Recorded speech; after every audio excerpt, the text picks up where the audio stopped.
Good morning বন্ধুরা, শুভ সকাল। তো এই তো সব কিছু ঝামেলা মুক্ত হলাম। তো আজকে ছেলে স্কুলে যাবে, যেহেতু আজকে সোমবার, আর শুক্রবার দিনকে ছাদ দ্বারাই হয়েছে, শুক্র শনিবার ওকে পাঠাইনি। আর তারপরে জানলাম কি শুক্র শনিবার স্কুল নাকি ছুটি দিয়েছিল গরমের জন্য।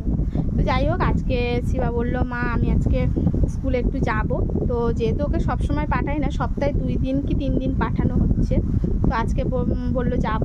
তো তোমাদের দাদাভাই কাজ থেকে আসার পরে ওকে দিয়ে আসতে যাবে। আর যেহেতু ছেলে স্কুলে যাবে, তাড়াতাড়ি রান্নাটাও সারতে হবে। তো আমার ছেলে বললো, মা রান্না এখন করতে হবে না, পরে করো আস্তে ধীরে, কালকে ঘরের ভাত আছে, তরকারি আছে, তো ওটাই গরম করে দিও, খেয়ে যাই।